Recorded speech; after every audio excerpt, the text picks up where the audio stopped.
Bom, quem aqui está fazendo, na nossa campanha, na Casa de Paz? Tem alguém que está fazendo Casa de Paz? Amém. Tem alguém aqui que está recebendo gente em casa e está aqui hoje? Se tiver, aí, muito bom, gente. Obrigado por abrir as suas casas. A gente tem mensagens de Deus para você. E, gente, antes da gente começar, eu quero contar uma história para vocês. Não sei se você sabe, mas eu sou pai. E não tem nada a ver com a pregação, só queria falar isso mesmo porque eu gosto de falar que eu sou pai. Não, brincadeira, tem a ver sim. E sabe, eu gosto de falar que eu sou pai porque tem duas funções que eu exerço com muito orgulho. É ser marido e pai. Eu gosto. Eu gosto de ser marido, gosto de ser pai. Deus confia coisas preciosas na minha mão. Enfim, eu gosto de falar eu tenho uma filha maravilhosa. Minha filha tem uma bochecha que é demais, assim. E ela é uma figura, ela é sapeca. Se você fica muito tempo com ela, você vê que ela faz assim, ó. E quem sabe, né? Ela está falando que ela quer assistir Pintinho Amarelinho. Mas daí para os diáconos na igreja, quando perguntam, eu falo, não, é Jesus em Libras. Eu dou um miguezão assim. Não, brincadeira. Não, mas ela é muito sapeca. Minha esposa sempre orou por isso. Não, que a nossa filha seja, nossa filha, que ele seja muito ativo, sapeca, engraçado e tal.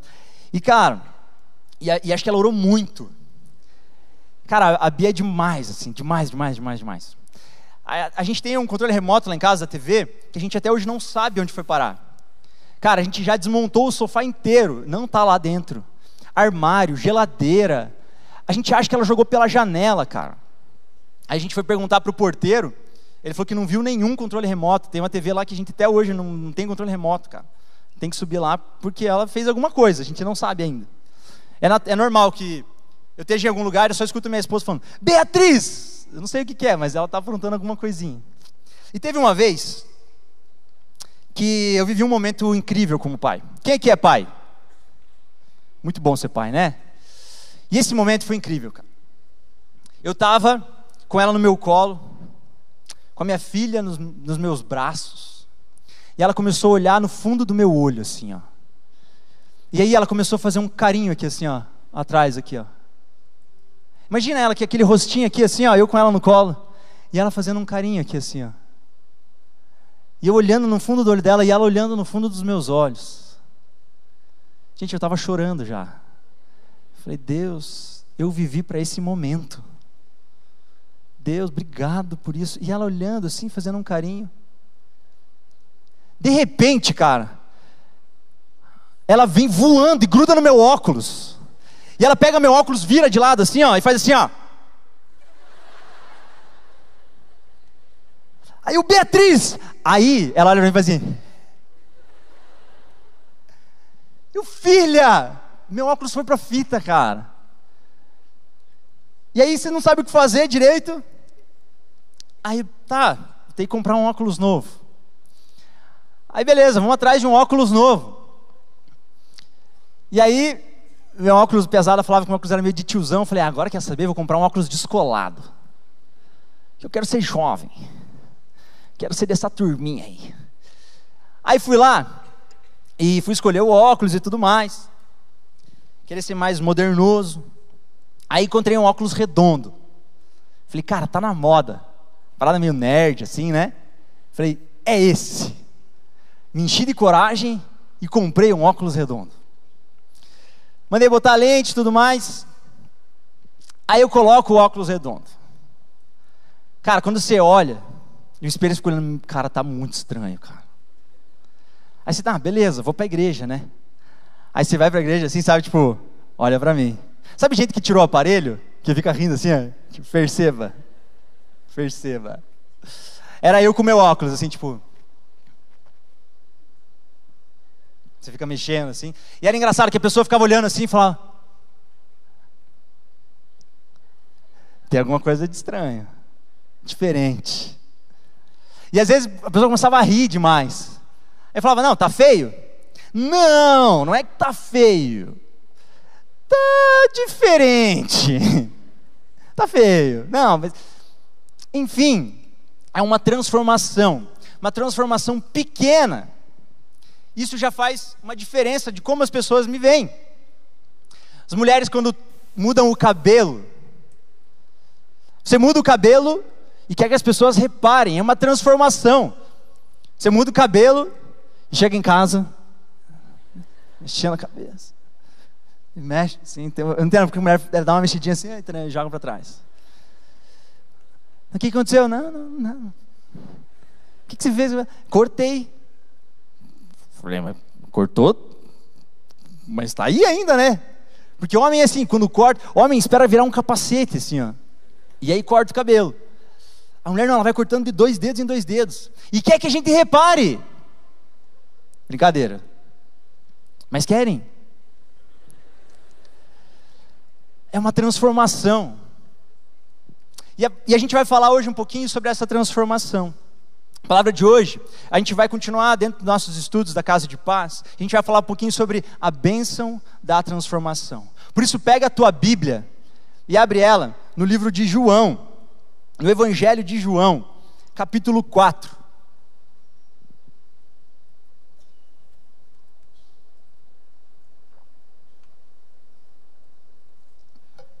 Evangelho de João, capítulo 4. Vamos a partir do versículo 5.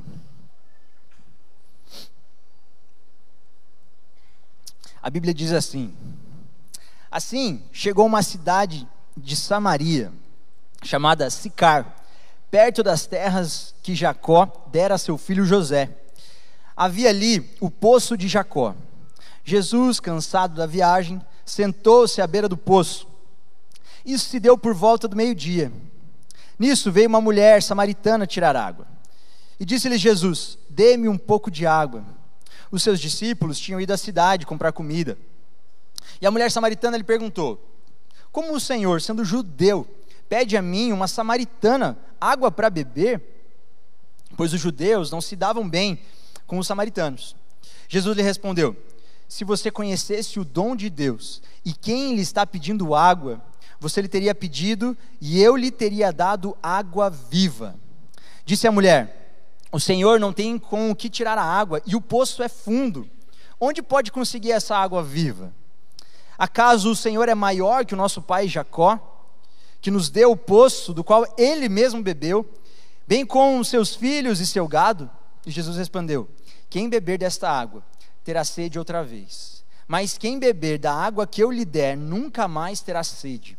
Pelo contrário, a água que eu lhe der se tornará nele uma fonte de água a jorrar para a vida eterna.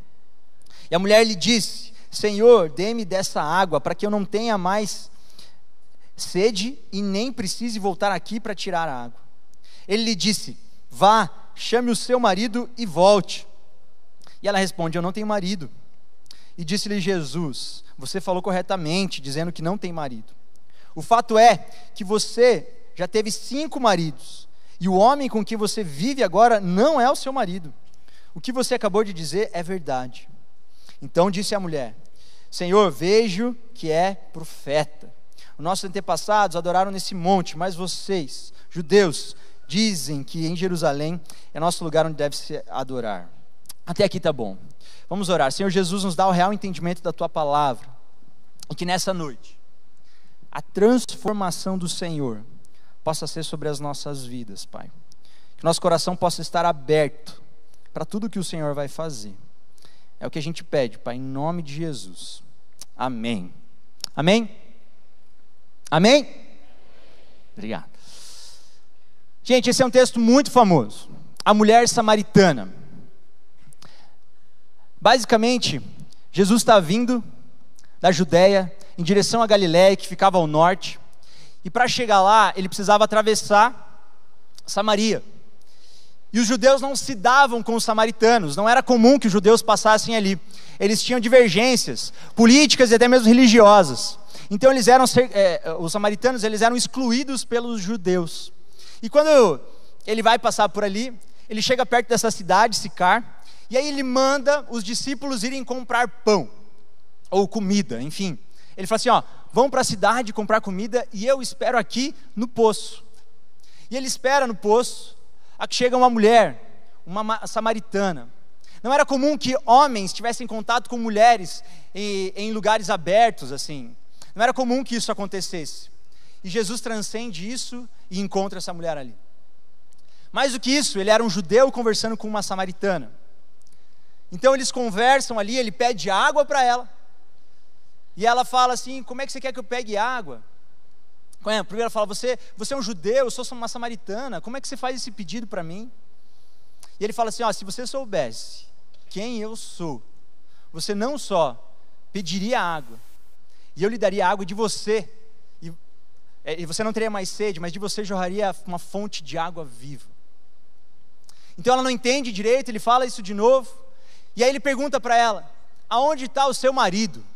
E ela fala: eu não tenho marido. E ali ele revela para a gente que ela já havia tido 5 maridos, 5 casamentos antes disso, e estava com um 6º homem, que a Bíblia vai dizer que ele não era seu marido. Então, a partir daí, a gente vê algo acontecendo na vida dela. Se você for continuar lendo, você vai ver que Jesus fala sobre a vida dela, e ela entende essa revelação e reconhece isso, fala: reconheço que és profeta. Essa mulher é transformada, ao ponto que no final desse texto, ela sai, volta para a cidade e começa a anunciar que Jesus está lá, que o Cristo está lá, e as pessoas começam a se juntar no poço para conversar com esse Jesus. Essa mulher passa por uma transformação, e eu acredito que o mesmo Deus que operou essa transformação na vida dela, está aqui hoje para operar essa transformação na minha e na sua vida. Nós temos coisas para ser mudadas, para ser transformadas. Em grego existe uma palavra chamada metanoia, que é basicamente mudança de pensamento, mudança de mente. Em muitos momentos a Bíblia traduz isso por arrependimento, por conversão, por transformação. Meta é mudança, noia é pensamento, é intenção. E eu acredito sim que Deus quer mudar, não apenas a gente por fora, como uma mudança de óculos ou de cabelo, mas Ele quer mudar sim aquilo que a gente é por dentro. Amém? Eu acredito que nesse texto a Bíblia revela 3 fases transformadoras de Jesus. E a primeira fase transformadora de Jesus é que eu descubro que Jesus transforma as nossas necessidades. A necessidade daquela mulher não era matar a sede. A necessidade daquela mulher era com relação ao poço. Deixa eu te explicar uma coisa. Não sei se você sabe, mas nesse texto, a mulher está indo ao poço sozinha. E era comum que as mulheres fossem buscar água. Até hoje, se você for ver em algumas tribos, regiões, é comum as mulheres com aquelas latas na cabeça indo buscar água. Imagina essa cena, várias mulheres indo juntas buscar água. Os comentários vão dizer que esse poço ficava a cerca de 1 quilômetro da cidade. Então era comum que as mulheres fossem cedinho, quando o sol ainda não era forte, ainda não era alto, para você fazer uma caminhada longa, ainda voltar com um peso nas costas ou na cabeça. Então as mulheres iam juntas, para isso não ser perigoso, iam até o poço, todas retiravam a água, e então elas voltavam para suas casas com a água para aquele dia. Só que essa mulher, ela não faz isso. Ela vai ao poço no horário em que ninguém vai ao poço. Ela vai ao poço ao meio-dia. Ela vai ao poço no momento mais difícil de se pegar água. Ela vai ao poço porque ela precisa pegar água. Porque o poço, ele é muito mais do que um lugar para pegar água. O poço, ele vira um ambiente social. Um ambiente onde as mulheres estão lá, conversando e pegando água. E ali se comenta sobre tudo que acontece na cidade. As mulheres, enquanto jogam a água, jogam o balde, o balde, para pegar água, elas estão conversando, elas estão falando. Isso já mostra que é uma função que os homens não podem fazer. Porque os homens não conseguem fazer mais de uma coisa ao mesmo tempo, né? As mulheres geralmente estão em casa e conseguem cozinhar, lavar a louça ao mesmo tempo, cuidar da criança, limpar a janela, e aí de repente telefona, arruma os negócios no trabalho, em casa, e faz um monte de coisa. O homem não. O homem bota a panela na frente do fogão, bota o leite dentro, Estou esquentando leite, estou esquentando leite, estou fervendo leite, estou fervendo leite, estou fervendo leite, estou fervendo leite. Ih, entornou. A gente é assim, gente. A gente é assim. Enfim, as mulheres conseguiam estar naquele ambiente, fazendo duas coisas ao mesmo tempo, mas elas comentavam. E ela não tinha uma boa fama. E para ela ir no poço era lembrar disso. Era lembrar que ela era excluída. E quando Jesus fala para ela, fala assim: olha, eu tenho uma água que vai acabar com a tua sede. Você nunca mais vai ter sede. Ela se alegra com aquela ideia e fala assim: eu nunca mais vou ter sede. E depois ela fala assim: eu nunca mais vou precisar vir ao poço. Eu nunca mais vou precisar encarar essas mulheres. Eu nunca mais vou precisar encarar a ideia de que eu sou excluída. E Jesus conserta tudo. E aí, se você for ler o texto, a primeira vez que eu li, eu não entendi. Porque quando ela fala isso, Jesus responde: vá buscar o teu marido. Eu falei: Jesus, não tem nada a ver. Você está falando de uma água que não dá mais sede e manda buscar o marido? Pô, Jesus, vamos seguir um raciocínio. Ajuda a gente. O que Jesus está falando assim: olha, preste atenção. Eu não estou falando sobre água, sobre forma de tomar, forma de beber. Não. O que eu estou falando para você é que a tua necessidade vai ser sanada. Ele está transformando a necessidade. Ele está mostrando para ela aquilo que realmente é necessário. E quantas vezes nós fazemos isso nas nossas vidas? O que ele está dizendo para ela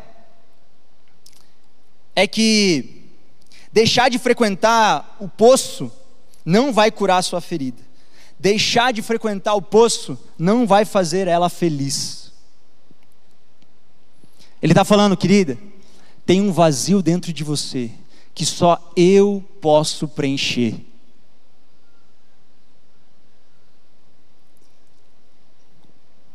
Existe um vazio dentro de você que apenas você pode preencher. Opa, apenas Deus pode preencher.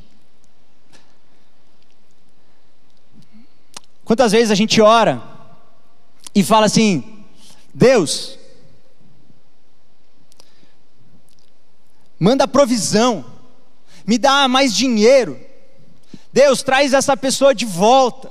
É como se a gente estivesse orando e pedindo para Deus uma solução que a gente já pensou, sabe? Você já fez isso? Fala: Deus, eu estou com um problema, mas eu já pensei num negócio aqui. Se você arranjar uma promoção para mim e eu ganhar R$1.000 a mais por mês, resolvido. Não, Deus, eu estou sofrendo, mas Pai, se você trouxer o meu ex-namorado de volta, o sofrimento vai embora. A nossa necessidade, a gente pesa a nossa necessidade, a gente não sabe nem o que a gente precisa. Se você for mais para frente na Bíblia, você vai ver que a Bíblia narra a história de um paralítico no tanque de Betesda. A Bíblia conta que existia um tanque em que ficavam várias pessoas que precisavam de cura em volta deste tanque. E de tempos em tempos um anjo vinha, balançava as águas do tanque. E a Bíblia vai contar que se alguém conseguisse entrar primeiro na água, essa pessoa seria curada. Então ficava um monte de gente em volta esperando as águas agitarem, as águas mexerem. E Jesus vai andando por ali, encontra um paralítico e pergunta para ele: você quer ser curado?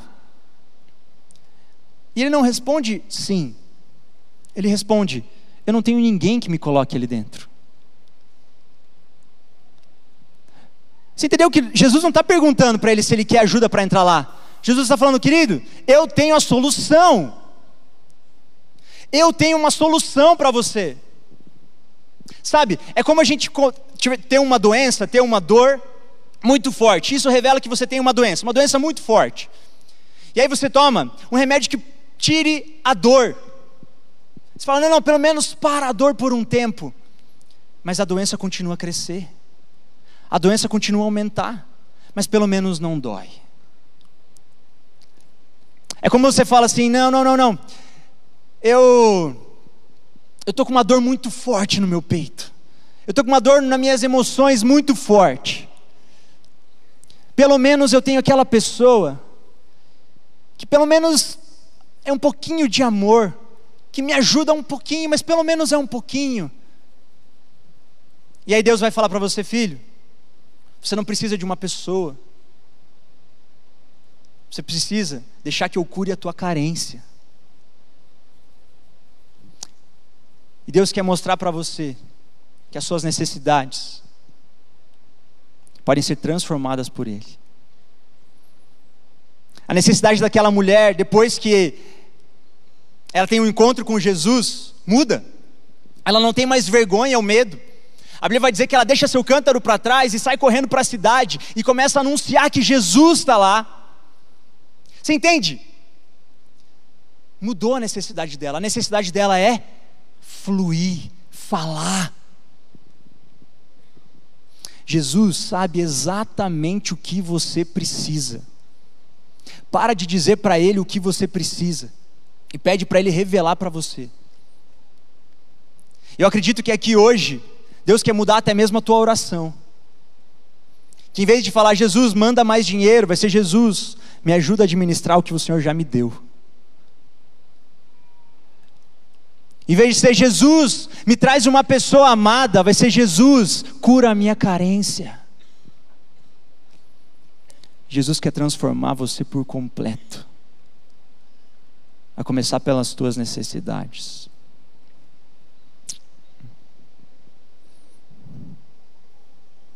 Segunda forma que a gente entende que Jesus age em transformação: Jesus transforma o lugar da sua vergonha.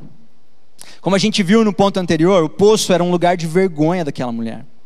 E até aquele momento ela não queria estar ali. Visitar o lugar do poço era dolorido, porque fazia lembrar de quem ela era na sociedade. Mas eu acredito que antes dela ir para o poço, você consegue imaginar? Ela pensando: puxa, acabou a água em casa, eu tenho que ir para o poço. E aí ela espera a hora que não vai mais ter ninguém lá, pega suas coisas e vai até o poço no sol forte. E ela chega no poço, tenta fazer aquilo ali rápido e voltar para sua casa. Mas não. Depois que ela tem um encontro com Jesus, eu imagino essa cena diferente. Eu imagino ela pensando assim: hoje eu vou visitar o poço, o lugar onde eu encontrei aquele que me salvou. Hoje eu vou visitar o poço. E ela chega no poço e olha aquele poço, e ela pensa: nossa, ele estava sentado aqui nesse lugar. E aí ele falou para mim, ele estava olhando para cá, ele estava segurando isso, ele estava apoiado aqui. Eu lembro da voz dele falando para mim. O lugar da vergonha se transforma no lugar do orgulho, por ter encontrado o seu Salvador.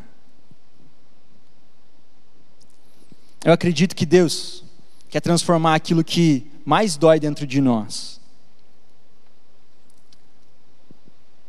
naquilo que Ele quer nos usar para transformar o mundo. Eu acredito que da nossa maior dor pode sair o nosso ministério. Da nossa maior luta é que vai sair o caminho que a gente vai trilhar e levar pessoas por ali. Existe uma realidade: você só pode levar pessoas por um caminho que você já conhece. Você só pode ser guia de uma excursão por um lugar que você já conhece, que você já estudou, você sabe o que está acontecendo ali, você já passou por ali. Teve uma vez que uma célula aqui da igreja de adolescentes, eles estavam passando para os jovens, foi fazer um acampamento. E aí eles falaram: Butz, vamos no acampamento com a gente? Pensei, vamos lá, né? Vamos lá, pegamos 3 barracas, fomos para uma chácara de um irmão aqui da igreja. E aí a gente colocou a piazada lá, fizemos uma fogueira, cantamos umas músicas, a gente deu risada, até que chegou um momento que era bem tarde, noite estava bem escuro assim, e o sobrinho do dono da chácara aparece lá de moto. E ele vem, aparece de moto e tal, e era de madrugada. Ele falou: piazada, duvido que vocês tenham coragem de ir na cachoeira agora de noite. Ah, piazada, né? Claro, piá. Então tá bom. Você sabe o caminho? Ele, sei. Guardem essa palavra. Ele disse, eu sei. Beleza. Cara, era um breu, a gente não via nada. E aí a gente começa a andar no caminho, e quando você não vê o que você está pisando, você anda meio estranho, você anda assim, ó. E o pessoal falando, você reconhecendo as pessoas que estavam ali no lugar, e a gente andando. Aí, de repente a gente entra no mato, assim, tipo, mato alto, com árvore e tudo mais. A gente vai andando no meio das árvores e tudo mais. E aí, de repente, a gente escuta assim.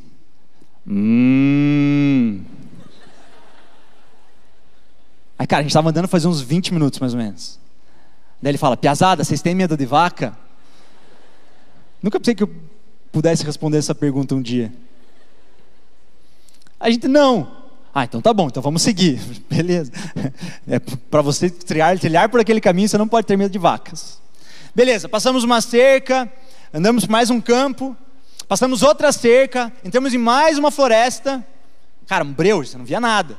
Apesar de tudo falando, e apesar de quando começa a ficar com medo, tu ficar falando mais. Então todo mundo falando, beleza? Aí, cara, tem uma questão. Esse cara que tinha vindo de moto, ele tinha trazido um amigo. E esse amigo era americano, não falava português. Então, enquanto a piazada falava, ele não falava, ele estava quieto. E aí chegou uma hora que a gente estava olhando, deu uma clareada assim. E aí, só que esse cara, ele ficou para fazer xixi para trás. E a gente saiu da floresta nessa hora. E a gente andando assim, tranquilamente. E aí, eu fiz umas contas, estava acho que num 7, eu olhei, tinha um 7 em volta. Quando eu vi, mexeu um negócio lá atrás. Era o gringo vindo. Mas a gente olha, piazada, quem está ali? Você faz aquela contagem rápida. Tá todo mundo aqui. Nessa hora, irmão, eu não falei nada, eu só corri. Aí os meninos olharam. Cara, quando eu vi o Butz correndo, eu falei, já era, piazada. Saímos correndo no meio e tal, não sei o quê. De repente saiu o gringo. Hey! A gente, é o gringo, para! Cara, o coração já estava aqui assim, ó. Aí a gente, cara, ô gringo, não faz isso, não sei o que, tá, não entendeu nada, né? Aí chegou uma hora, a gente, cara, você sabe mesmo onde a gente está indo? Aí ele falou assim, olha, voltar eu sei.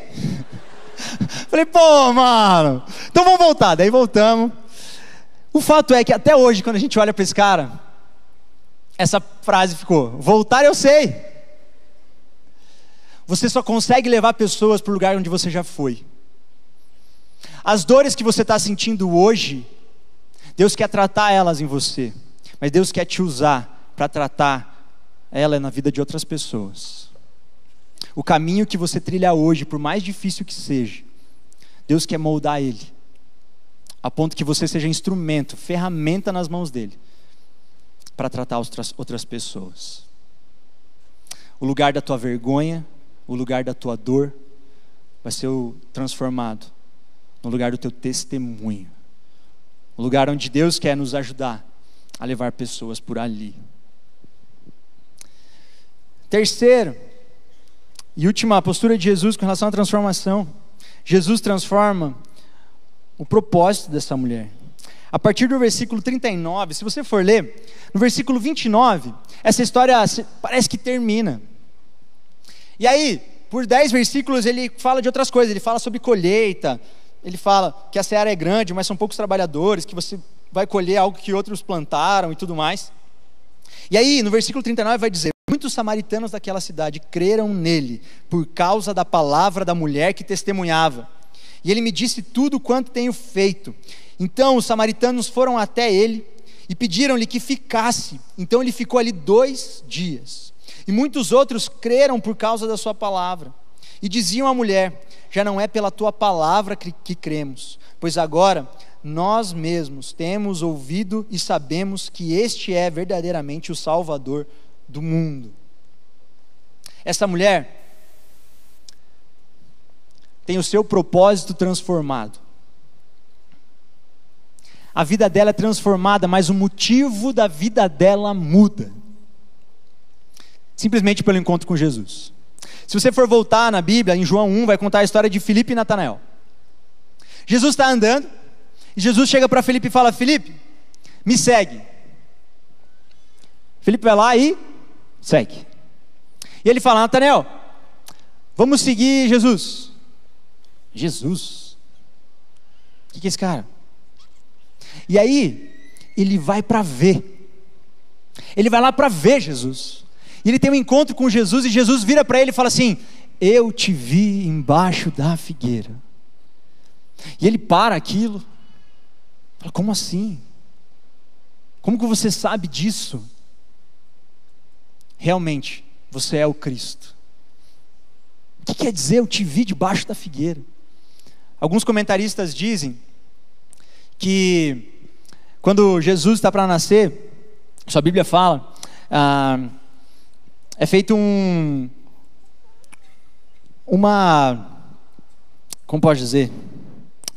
Um decreto é baixado para que se matam todas as crianças de 0 a 2 anos. Então, toda criança que nascia nessa idade, de 0 a 2 anos, era perseguida. E acredita-se que os pais, a família de Natanael, esconde ele embaixo da figueira, dessas folhas de figueira, para que quando vierem perguntar e buscá-lo, eles não o vissem. Ninguém sabia daquilo, ninguém podia saber daquilo, apenas os seus pais. E um homem vem e fala: eu te vi, eu sei o que te salvou. Alguns comentaristas dizem que foi isso que aconteceu. O fato é, a partir daquele momento, daquele encontro, eles têm o seu propósito de vida transformado. O motivo pelo qual eles vivem, é outro. E o fato é, Deus quer transformar o teu propósito. Deus quer te dar um propósito para viver. Algo muito maior do que você imagina. Eu tive que dar meu testemunho aqui na Páscoa. Se você veio no domingo de manhã, você viu que eu dei testemunho aqui. E eu tive que lembrar de coisas que fazia muito tempo que eu não falava. E uma pergunta que me fizeram foi: quem era você antes de você conhecer Jesus? E eu voltei para aquele menino de 16 anos. E cara, eu tinha muitos sonhos. Muitos sonhos.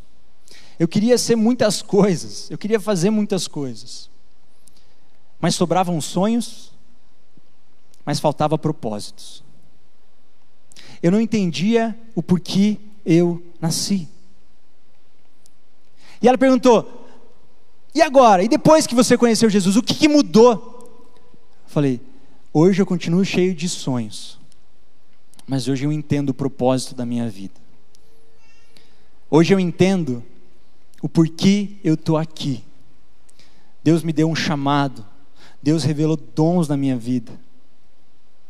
E Deus quer sim transformar o teu propósito. Sabe, tem uma coisa que Deus tem ministrado na minha vida essa semana, e todo lugar que eu fui eu falei. Não vai ser agora que eu não vou falar.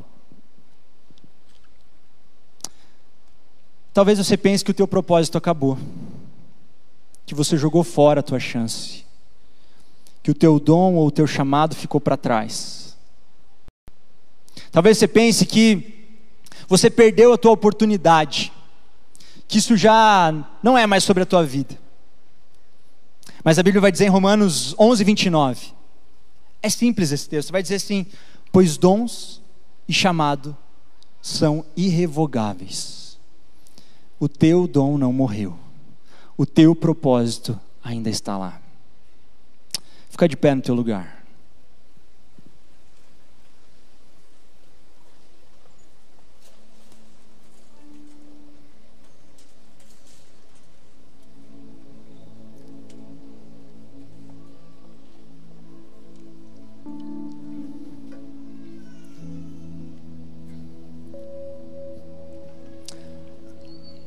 Feche os seus olhos. Só para você se concentrar.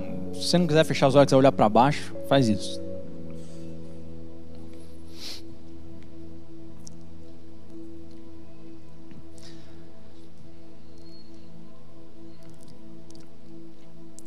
Minha pergunta é: você é perfeito?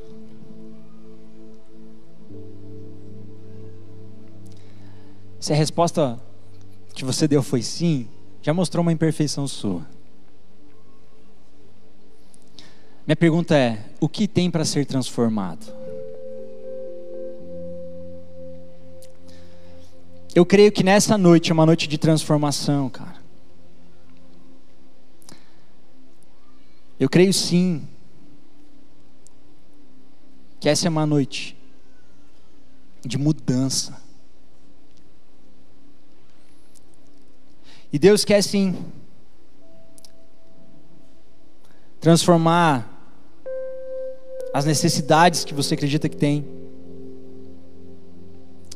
Deus quer sim te mostrar aquilo que você realmente precisa.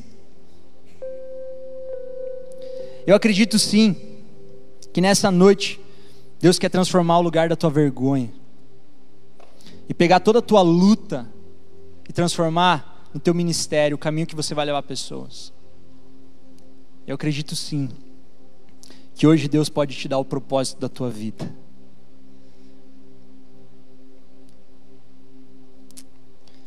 E agora você vai orar, cara. Você vai colocar diante de Deus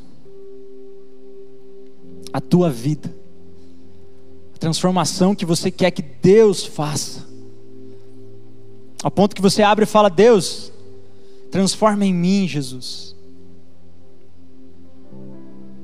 Me faz mais parecido com o Senhor.